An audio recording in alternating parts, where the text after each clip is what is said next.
The McFarlane Toys, DC Multiverse, Zack Snyder's Justice League, Cyborg, in today's episode.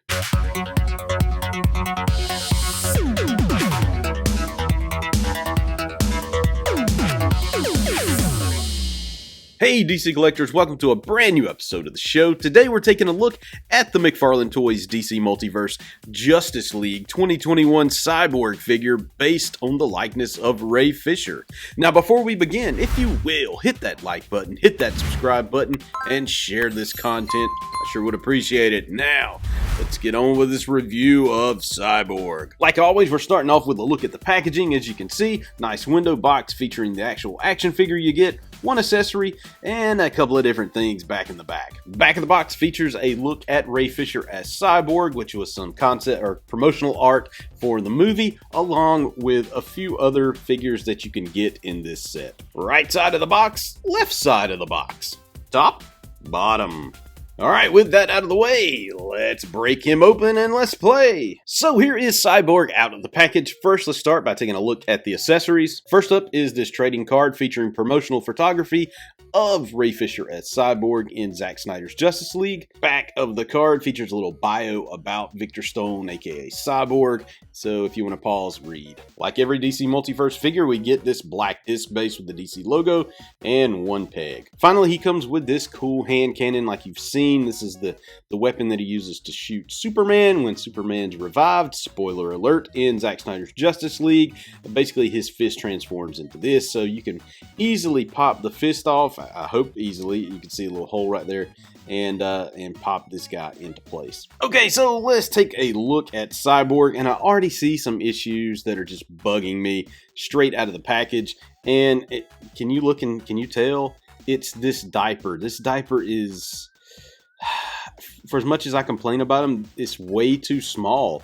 I mean, if you pull it down, you can see the insides of the figure, how everything's put together. If you slide it up too far, you see the hinges on the legs. So there's nothing really covering up. I mean, this thing was just made too small to fit this particular figure, so it looks really, really odd. And I don't like that, but I'm not gonna bash it too hard because there's some really cool things going on with this figure that I do like. And let's start out by just looking at the paint job on this guy. Just a nice paint job, nice look at Ray Fisher. I mean, the sculpt for, this guy looks more like Ray Fisher than any of the other Justice League sculpts look like their counterparts or their actors that I've seen to date from McFarlane Toys. This is just a really nice Ray Fisher sculpt. The kudos to the guys who did it because they did a great job. We even get some behind the scenes look here. I don't know if I'm sure they had photos from the movie and concept art and stuff like that to go off of. So this is kind of a cool thing that I never noticed in the film. How, a lot of that is just, cyborgish, robotic. His head doesn't go all the way back. So that's a pretty cool feature there. And to be honest, with this sculpt, there is a lot to do. Zack Snyder made it super hard on anybody trying to create product for this movie with Cyborg, because there's a lot going on in this sculpt. Think like the Michael Bay Transformers movies. Those were, that was a lot to put into a toy sculpt, and most didn't succeed. This one sort of succeeds. I think they did a good job. I think they could have gone with more of a lighter metal look than this. This looks a little too dark to me, because in the movie he's sort of chromier. He looks more like that, this measuring tape, than he does this dark color. And while we have the measuring tape out, why don't we just measure this guy for grins and giggles here. He measures about 7 1/4 inch tall. So a little bit more than 7 1/4 inch tall. But overall, just nice, like I said, nice head sculpt, nice paint job on the face. There's not a lot to paint, outside of, skin color and colors on this guy other than the metallics.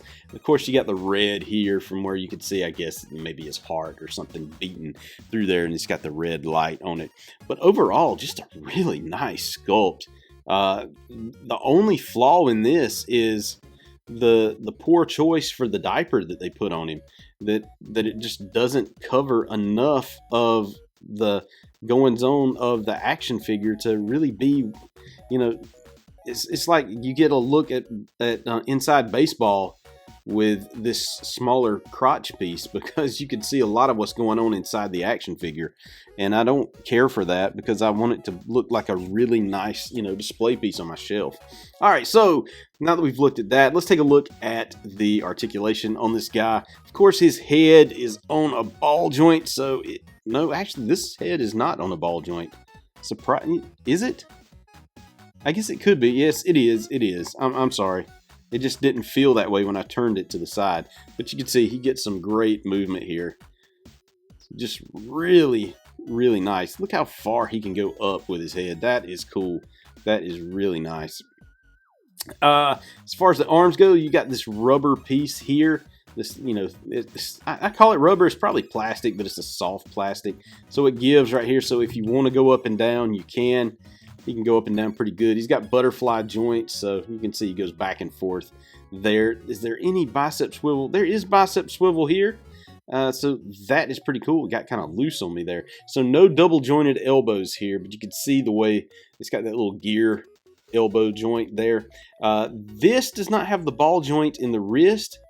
So there you go. You can see what type of joint that is, which is pretty cool. I don't mind that at all. Does it turn? Yes, it does turn. He does have articulation here at the chest. He can move pretty good at the waist as well. And you can finally get a good look at how that joint is. It's just a ball joint down in there that this waist turns on. So you got pretty good movement here. Again, it's just really sad that you have this tiny diaper. You can see he got good splits there and that way. The diaper being so small, he can split all the way up, which is really, really cool. No double jointed knees, but he has just the one single joint here. And of course, he has some funky stuff going on here. He's got a really nice joint here that kind of go, you know, it's just like the elbows and the knees. And of course, he has toe articulation. And look at his foot. It can turn, can twist and turn like this.